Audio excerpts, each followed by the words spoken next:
Assalamualaikum warahmatullahi wabarakatuh. Bismillahirrahmanirrahim. Alhamdulillahirabbil alamin. Alhamdulillahilladzi an'ama 'alaina bi ni'matil iman wal islam. Asyhadu an la ilaha illallah wahdahu la syarikalah wa asyhadu anna sayyidana Muhammadan 'abduhu wa rasuluh. Rabbi shrah li sadri wa yassir li amri wa hlul 'uqdatam min lisani yafqahu qawli amma ba'du. Yang terhormat Bapak Kepala MTS Mardotillah, yang saya hormati Bapak dan Ibu Guru MTS Mardotillah, dan yang saya banggakan serta saya cintai, anak-anakku yang soleh dan solehah, siswa dan siswi SMP MTS Mardotillah.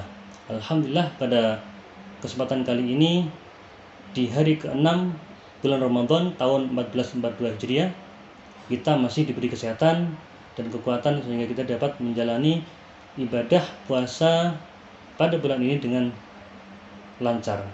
Dan semoga kita selalu diberikan kesehatan dan juga kekuatan dalam menjalankan ibadah bulan puasa di tahun ini. Dan semoga juga kita dipertemukan dengan bulan Ramadan tahun berikutnya. Pada kesempatan kali ini saya akan menyampaikan kultum yang bertemakan tentang keutamaan membaca Al-Quran. Bagaimana telah kita ketahui bahwa Al-Quran turun di bulan Ramadan. Dalam Al-Quran surat Al-Baqarah ayat 185, A'udzu billahi minasyaitonir rajim. Bismillahirrahmanirrahim. Syahrul Ramadan alladzi unzila fihi al-Qur'an hudan lin-nasi wa bayyinatin minal huda wal furqan.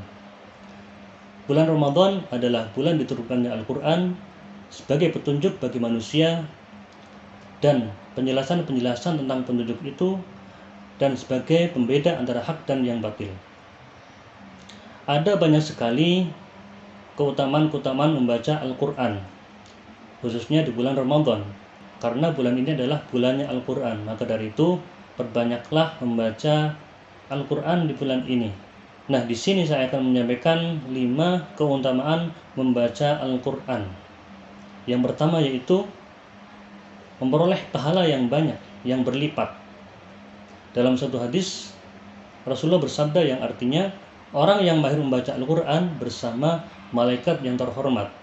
Dan orang yang membaca Al-Quran sedangkan ia terbata-bata serta mengalami kesulitan, ia akan mendapatkan 2 pahala. Dan ini bisa menjadi motivasi bagi kalian yang belum lancar membaca Al-Quran, ya, karena walaupun terbata-bata tapi tetap mendapatkan pahala, yaitu mendapatkan 2 pahala bagi yang terbata-bata dan kesulitan. Nah, jadi tidak ada alasan ya kalau untuk tidak membaca Al-Quran walaupun masih terbata-bata.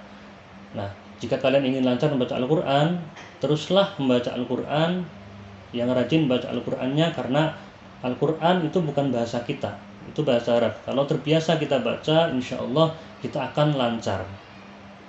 Saya juga dulu seperti itu, jadi awalnya juga tidak lancar karena sering membaca Al-Quran, lama-lama menjadi lancar. Itu kuncinya ya. Kuncinya adalah terus membaca Al-Quran. Kemudian yang kedua yaitu sebagai obat penyakit hati dan penyakit fisik. Dalam surat Al-Isra ayat 82, Allah berfirman, A'udzu billahi minasyaitonir rajim. Bismillahirrahmanirrahim. Wa nunazzilu minal Qur'ani huwa syifaa'un wa rahmatul lil mu'minin.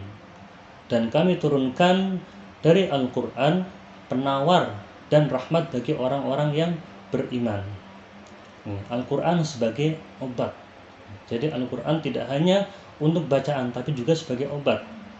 Yang sering kita ketahui adalah misalnya orang yang meruqyah atau kita meruqyah diri sendiri. Nah, itu kan meruqyah mengobati ya. Dan itu menggunakan ayat suci Al-Quran.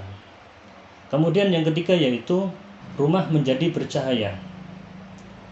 Rasulullah bersabda yang artinya, perumpamaan rumah yang disebut nama Allah di dalamnya dan rumah yang tidak disebut nama Allah di dalamnya adalah seperti perumpamaan orang yang hidup dan orang yang mati.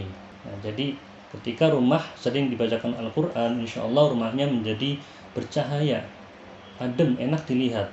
Beda ketika rumah tidak pernah diisi dengan bacaan Al-Quran. Dari hawanya juga beda, kemudian kita masuk juga pasti terasa beda dengan rumah yang dibacakan Al-Quran. Ya, seperti kalian masuk ke masjid, berbeda tentunya dengan masuk ke tempat-tempat selain masjid pasti berbeda. Ya, lebih adem ketika masuk ke masjid. Ya, karena di masjid itu tempat untuk sholat, kemudian untuk membaca Al-Quran.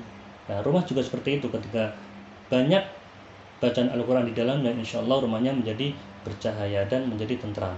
Kemudian yang keempat, dilindungi dari godaan syaitan. Rasulullah bersabda yang artinya, janganlah kamu menjadikan rumahmu seperti kuburan yang tidak pernah mengerjakan sholat dan membaca Al-Quran di dalamnya. Sesungguhnya setan akan lari dari rumah yang di dalamnya dibacakan surat Al-Baqarah. Nih, jadi kalau rumah kalian ingin terbebas dari setan, perbanyaklah baca Al-Quran, khususnya surat Al-Baqarah. Karena di sini disebutkan setan akan lari jika rumahnya di dalam rumah dibacakan surat Al-Baqarah. Kemudian yang terakhir yaitu memberikan syafaat kelak di yaumil qiyamah. Dan ini mungkin salah satu yang kita inginkan, ya, kita mendapatkan syafaat kelak di yaumil qiyamah. Rasulullah bersabda, "Yaqra'ul Qur'ana fa innahu ya'ti yaumal qiyamati syafi'an li ashabihi." Bacalah Al-Qur'an karena sesungguhnya ia akan datang di hari kiamat memberikan syafaat kepada pembacanya. Jika kalian ingin nanti di hari kiamat mendapatkan syafaat Al-Qur'an, sering-seringlah membaca Al-Qur'an. Ya, jangan sampai kita meninggalkan Al-Qur'an, karena Al-Quran adalah petunjuk bagi umat manusia, khususnya kita umat Islam, karena itu merupakan kitab suci bagi kita semua. Semoga kita semua merupakan orang yang ahli Al-Quran, yaitu orang yang membaca Al-Quran, orang yang mengajarkan Al-Quran, orang yang belajar Al-Quran, dan orang yang mengamalkan Al-Quran. Amin ya rabbal alamin. Jadi saya cukup sekian, kurang lebihnya mohon maaf. Wallahul muwaffiq ila aqwamit thoriq. Wassalamualaikum warahmatullahi wabarakatuh.